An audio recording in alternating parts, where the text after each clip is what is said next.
This cruise focuses on the interaction between the ice and the ocean in northwest Greenland, which is a very sensitive region to climate because it's influenced both by the Arctic region forcing and subpolar regions.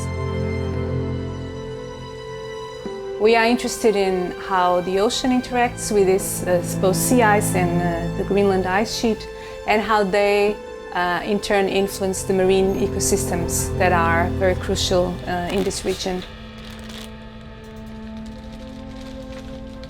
Right now we are sailing in Upernavik Fjord, which is a very interesting area because it has some very active glaciers.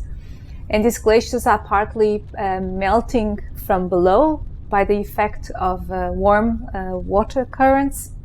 One of the main goals of the cruise is to trace these warm water currents and see how are they helping to melt these glaciers and how are they influencing also the sea ice, how extensive it is. So go down to 5 meters and up again.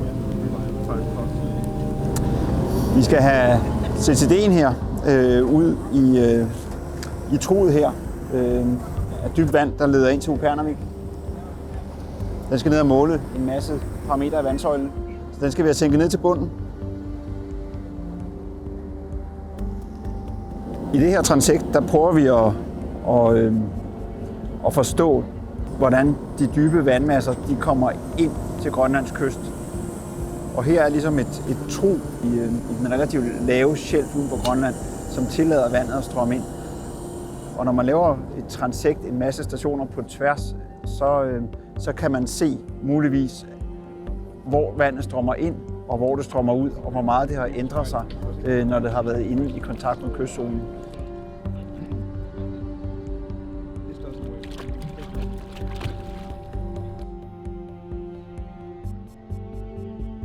So here on the cruise we have a team that is both doing sub-bottom profiling of the sediments of the seabed and helping us locate the good spots where we can get our sediment cores going back in time.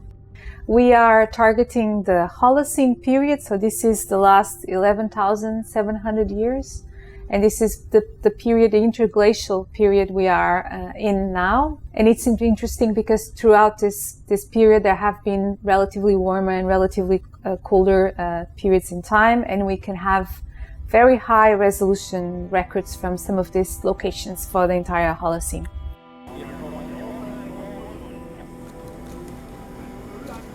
This is a small coring device called a havis that can recover up to about 30 centimeter long mini cores, and we use it to sample the surface of the seabed.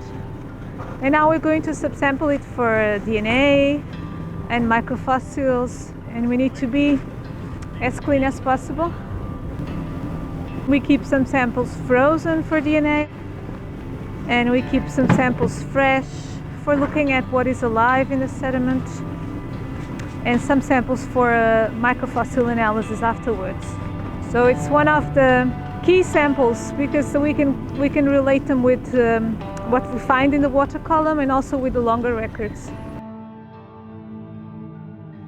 We take sediment samples of the surface of the seabed with either an instrument we call a havis or a box corer, and we are interested in characterizing this in terms of their environmental DNA. And then we start with the more heavy sediment coring equipment, and that is our gravity corer. So the sampling instrument that I'm standing in front of here is the gravity core, and that's basically just a steel pipe with a lot of lead on it. It's about 1 ton in weight in total, and the end of the pipe is fitted with a core catcher, and that makes sure that we can keep the sediments in there. So this device can actually take 6 meters long gravity cores with minimal disturbance in the surface. We have 3 meters according to the seismic, but it looks like it also.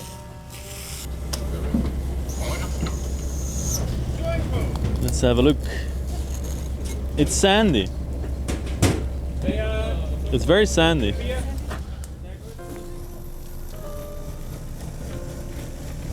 So the entire gravity core is being cut into 1 meter sections, and then which will fit on pallets for transport, but also will fit the core scanner.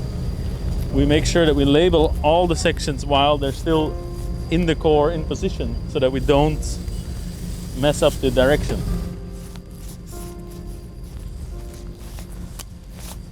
So these cores are going to be analyzed for a lot of different so-called proxies that we use to reconstruct past ocean conditions and climate variability in the last 10,000 years or so, depending on how old the core is in the bottom.